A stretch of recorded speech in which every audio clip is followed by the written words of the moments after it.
This is Cavuto Coast to Coast. I'm Charles Payne in for Neil Cavuto. And back to our top story. A new Fox Business poll showing Cruz with a very comfortable lead in Wisconsin. But an average New York poll shows him still well behind Trump and even Kasich. To Cruz campaign national spokesman Ron Nehring on what Cruz needs to do to win beyond Wisconsin. Ron, I know you guys are pretty excited out there, but you also got to be looking beyond the Badger State. What's the strategy? Well, we're looking all the way to the convention in June. We think that that it will require picking up delegates all the way to the California primary, which is here on June 7th. And Senator Cruz just left the state here this morning, going back to the East Coast to continue to campaign. And we'll see what New York and other states look like after the results come in Wisconsin. You know, it's clear every time we engage in a state, our number goes up. Donald Trump's numbers go down. We saw that in the state of Utah, for example. And then it's all the way on to June 7th and the convention beyond. Now, you mentioned being engaged in some of these states. Are you even going to give it a shot in New York and New Jersey, these kind of states, or are you going to concentrate in California and elsewhere? Yeah, from the very beginning, we've built a 50-state campaign organization. You know, I was named the California state chairman of the campaign back in August, and about the same time we named our New Jersey chair. These are two states that vote at the very end of the process. New York awards its delegates on a district-by-district basis, so there's plenty of opportunities there. Senator Cruz was there last week. He'll be there again next week. And so New York has some opportunities, and the only way that we win is by engaging everywhere. And there were plenty of people who said, oh, you can't win in a state like Maine. We engaged in Maine, we won in Maine. People who said, well, you can't really do all that great in Kansas, we engaged, had a landslide victory there, we won Alaska. You know, states that demonstrated that Senator Cruz's support is national, right, and that we're having this consolidation of support now from the Republican side behind Senator Cruz. In all fairness, Ron, you never had to deal with Maine values, right? Hashtag Maine values when you won Maine.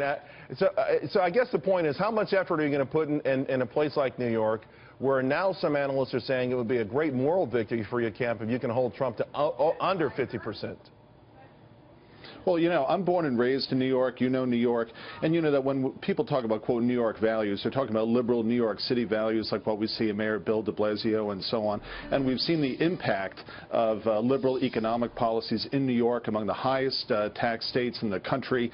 New Yorkers repeatedly, I mean, nobody wants to retire in New York. Everybody wants to retire in Florida in order to get away and shield their retirement, you know, from New York's sky-high income taxes. And so, you know, we're going to get there, and there are some opportunities in New York. But look, this is a long ball game. We've got plenty of states left to vote, and the strategic dynamic is that Donald Trump doesn't have the altitude right now in order to get the delegates he needs to secure the nomination. Right. And we're picking up support all the time, and here, especially here in California, where we just were for 2 days. So Ron, you're running a 50-state campaign, but you guys are picking and choosing states to focus on more than others now. Well, we're competing everywhere. I mean, we have volunteers engaged in every single state in the country. In New York, again, the delegates are awarded on a district-by-district basis. The same is the case here. Do you think, in California, Ron, we have volunteers in 53 districts. Because Ted Cruz keeps saying he'll get 1237 before the convention. I understand, you know, rally the troops and the locker room sort of thing. But is there really within the Cruz camp this sort of thinking that, yeah, we can get 1237, because it just looks unachievable? Well, certainly, so it's the only person for whom it's unachievable is John Kasich, who's clearly just running as a spoiler. Sure, and, mathematically, you guys, all you have to do is win like 80% of the rest of the delegates or something like that. Right, but in order to do that, you don't have to win 80% of the votes. For example, in the state of Utah, we won 69% of the vote, but got 100% of the delegates. So, you know, we've taken a look at that. So certainly Donald Trump has some more delegates than we do at this point, so it's a little bit steeper of a climb. But what's more likely is that we get to the convention and Donald Trump doesn't have 1237 either. Ron, before I let you go, real quick, backing off the Republican pledge, can you tell us right now definitively if Cruz will back the ultimate nominee if it's not him?